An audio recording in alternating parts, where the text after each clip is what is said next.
Hey everyone, Zach with the Crest Speed Avalanche Center. And I'm Evan, two avalanche forecasters in a candy store. We got a really cool avalanche to go look at. Yeehaw! We got ourselves a big old avalanche.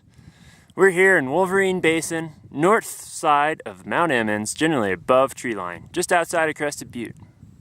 All right, we're over here on the big part of the crown, as you can tell. For a little scale, I'm about 6 feet, 160 pounds, basically the perfect human specimen. And Bob the Avalanche over here, he's like 6.5 feet. Homie's been working out, he is super stout. You do not want to tango with this guy.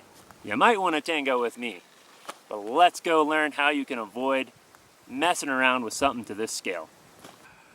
Alright, so we are still hanging out with Bob the Avalanche over here. We've moved around across the basin. We're on more of a northwest slope here.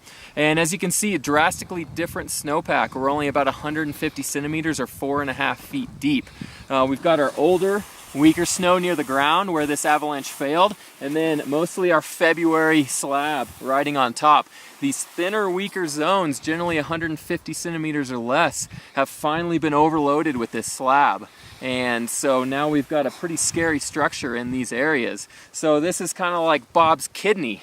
You punch him in the kidney, he's gonna go down. You can collapse this layer by the weight of a human pretty easily. And what that's gonna do is that's gonna propagate across the basin into those deeper zones like where we were before. That's kind of like Bob's chest. He's strong in there, but over in these thinner zones by rock outcrops or any kind of gullies, you're gonna have thinner snow that's gonna be much easier to trigger. And this is what we're seeing across our zones, is when you hit that thinner, weaker snow, it's much easier to trigger, and that's where we're gonna come into some trouble, triggering some of these bigger slides potentially.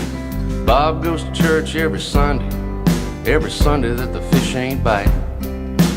Bob never has to have dinner with the preacher, cause Bob never bothered getting married. He likes to drink a beer or two every now and again. He always had more dogs than he ever had friends. Bob ain't light in the locals. He might need. This is the worst skiing ever.